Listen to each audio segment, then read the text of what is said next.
I just found out that France released a trailer, an actual cinematic trailer, for a giant mechanical demon named Lilith, paired with a mechanical demon Minotaur. And both of these figures have deep roots in satanic and occult symbolism. And no, this was not a movie. Okay, this was a government-funded public event that reached over 1 million people, including children, who watched from the streets live. And in this trailer, Lilith speaks in first person. So almost like an invocation or a ritual. And the craziest part is that most people don't even know this event happened. So what we're going to do today is I'm going to go over the trailer with you guys, watch that with you, and then break down the occult symbolism that was involved and unpack exactly what this means biblically. Because what you're about to see is one of the darkest displays at a public event that I've ever seen. So they come out swinging right away, basically, with an obvious display of occult symbolism and satanic worship element. So they open right away with the 2-ringed gate symbol. So this is connected to like portals or gateway imagery.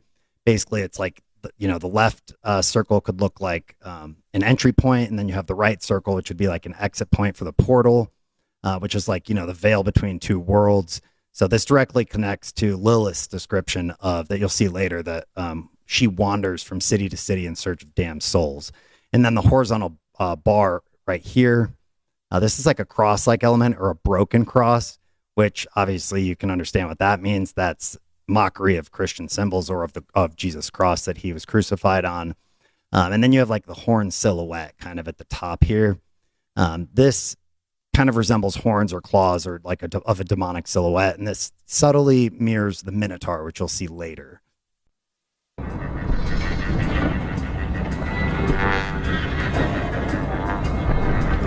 Okay, so this right here, this structure forms a 5-pointed star. It's got 2 upper arms and then 2 lower spreading legs and like a central point. So though it's not like a perfect geometric pentagram, the silhouette and staging with like, the fire and the lights and all the dramatic effects signal pentagram imagery. So in occult symbolism, the upright pentagram represents nature or spirit alignment, and then the inverted pentagram represents rebellion or inversion. That's like satanic rites, basically. And this inverted pentagram typically will symbolize like as a whole reversal of divine order. So you see a lot of this in like the Freemason symbology as well. And there's extremely like goat-like elements. You've got like horn shapes at the top. You've got the Baphomet imagery, which Baphomet is just is basically Satan. Okay. So this is how most cultures view Satan, is the pentagram is a very widely understood satanic symbol. So even without the goat head, the composition is pretty much unmistakable here.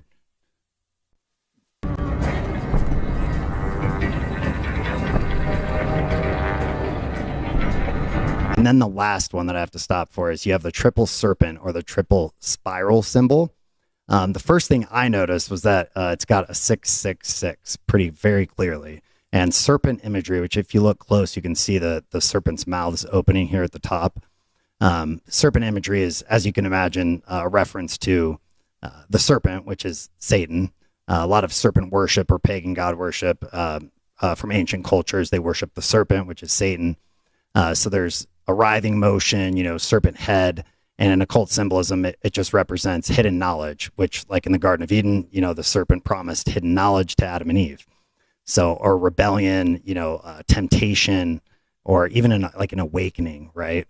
So the 3 lower circles form like a triskeleton-like shape. And this represents feminine triads, dark lunar mysteries, ritual portals yet again. And then you've got the fire and circle imagery as well, which is like all strewn throughout here. And that represents portals as well.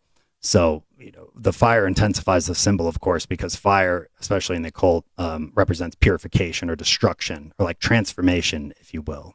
So again, it's all about false knowledge and a false deception that you can be your own God.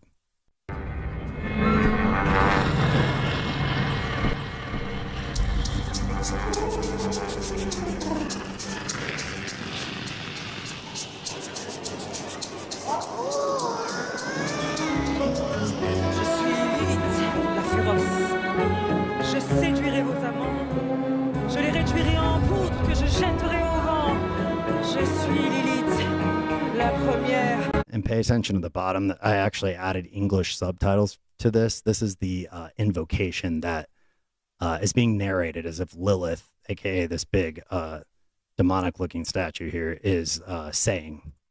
Première femme d'Adam, je n'ai peur de personne, ni d'Hadès, ni de Satan, je suis Lilith. La dernière, je resterai jusqu'à la fin des temps. Vous ne m'oublierez jamais, ni dans vos nuits, ni dans vos rêves. Je suis Lilith, la guerrière, je brise les ailes du vent. Je ne crois en rien, je dévore le soleil, j'avale la lumière, je fracasse le mur du temps, je suis Lilith.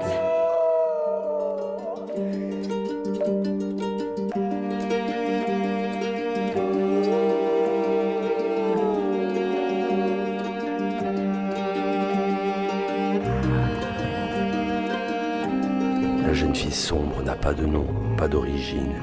Ses yeux sont transparents. And then obviously you see the Minotaur, which is also reminiscent of Baal worship, which we discussed in one of my previous videos, but also an ancient false god.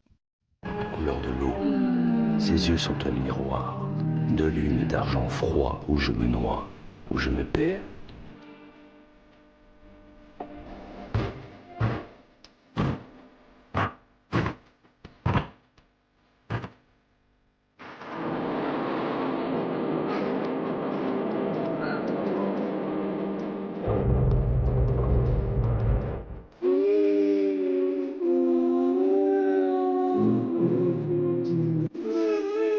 Les danseurs tombent. Le palais se remplit de squelettes blancs. Les ronces envahissent les murs du Capitole. Le néant la précédant et le vide la suit.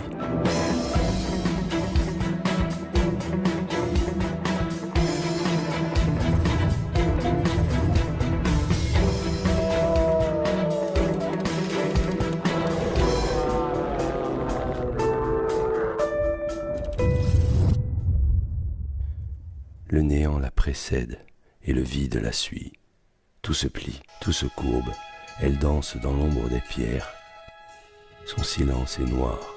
Okay, so lots to go over here, but it's painfully obvious that this was an attempt to mock God. And the most shocking part is that the French government actually funded this event. It's a public event, and they encouraged kids to join in. If you looked closely in some of the clips, you could see kids, throughout the crowd, and encourage them to join. So the enemy is getting more bold and more bold every day. And it's important for Christians to be aware of these things. So let's break this down in a biblical sense. So you can understand it a little bit better. So what does the Bible say about these demon hybrids, right? And here's the part I need you to catch. These hybrid creatures, women with horns, a woman with mixed and spider or scorpion, half man, half bull, minotaur. This isn't random mythology, right? This is actually extremely biblical. So in Genesis 6, the Bible tells us about fallen angels that left their proper domain and mixed with human women. In Genesis 6:1, it reads, "When man began to multiply on the face of the land and daughters were born unto them, the sons of God saw that the daughters of man were attractive, and they took as their wives any they chose." So what it's saying is that basically fallen angels, which when it says sons of God, this phrase always refers to divine or spiritual beings. Okay, throughout the Old Testament, you see that in Job 1:6 or in Job 2:1, also Job 38:7. That just means that these are angels, not humans, right? So they crossbred with human women. Then the Lord said, "My spirit shall not abide in man forever, for he is flesh, his days shall be 120 years. The Nephilim were on the earth in those days," meaning the hybrid offspring. "And also afterward, when the sons of God came into the daughters of man, and they bore children to them. These were the mighty men who were of old, the men of renown." So the text plainly says basically there were heavenly beings that reproduced with human women and producing offspring, or a polluted version of God's creation. So this is literally hybridization, a crossing of species that God never intended. So this union created the Nephilim, which were giants or hybrids, corrupted beings that polluted God's creation. So this was such a violation of God's design that it triggered the judgment of the worldwide flood. And that's why you had the flood itself. So all throughout the Bible, you have hybrids that are symbolism or symbols of corruption or rebellion. And we look at, for example, the beasts in Daniel and Revelation. There's hybrid creatures mentioned, part lion, part bear, part leopard, representing empires that were influenced by darkness. So pagan nations typically worshipped hybrid gods, so like human-animal combinations. You see this a lot in Egyptian culture, for example. So when we talk about the occult significance of this event, we have to start by looking at Lilith, because she's the centerpiece of the entire story. So in occult traditions, Lilith is a major figure, and she's looked to as like Adam's rebellious wife. So to be clear, that's not biblical. This is occult tradition, right? This story of Lilith. So Adam's rebellious first wife, which is like a demoness who leaves Eden and seduces men and harms children, and represents the darker side of feminine power, witchcraft, and chaos.